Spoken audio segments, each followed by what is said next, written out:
नवीन करिले बड़ घोषणा छानिया हेलेनी विरोधी पुणी मिसिबे दुई शक्तिशाली नेता बीजेडी को सुदृढ़ करने को नवीन को नुआ रणनीति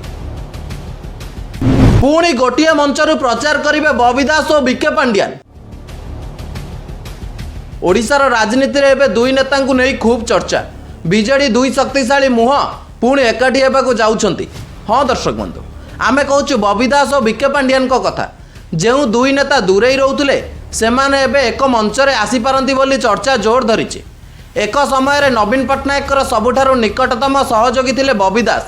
दलर अनेक मुख्य निष्पत्ति रे तांकर भूमिका दृढ़ थिला किंतु परे विके पांड्यान को एंट्री परे दल भितर पावर सेंटर बदलिबा आरंभ हैला।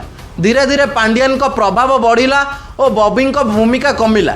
एठारु आरंभ हैला दुई नेतांक मध्य दूरता और अंतर्द्वंद।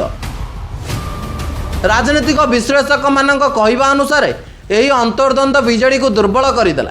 विशेषकर 2024 विधानसभा निर्वाचन में दलर प्रदर्शन उपर यार प्रभाव पड़ता नहीं आलोचना है। एवं खबर आसूची नवीन पट्टनायक दलर भविष्य को दृष्टि रखी एक बड़ पदक्षेप नहीं। बबी दास और पांड्यान को एकाठी काम करने को आह्वान दि जाए। दुई नेता मध्य पुराणा भूल बुझामणा को भूली आग को बढ़ा को मनस्थ होती। ओडिशा रे पंचायत निर्वाचन आसुवा समय यही एकता बीजेडी पाई गेम चेंजर हो पारे। एपटे भारतीय जनता पार्टी मध्य जोरदार प्रस्तुत आरंभ करी जहाँ आसंता राजनीतिक लड़ाई को आहरी रोमांचक होगा निश्चिंत। दुई शक्तिशाली नेता एकाठी हेले दलर गठन शक्तिशाली हेब। कार्यकर्ता मध्य नूतन उत्साह आसिब और निर्वाचन रे दल जोरदार भावे फेरी पारिब।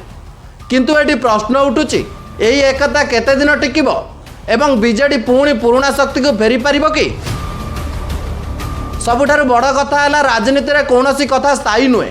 आजिर विरोधी कालीर सहयोगी हो पारती। एवं समस्त नजर रहा बबी दास और विके पांड्यान केबे एकाठी मंचरे देखाबे एवं ताहार प्रभाव ओडिशा राजनीतिक भविष्य उपर केमिति पड़िबो।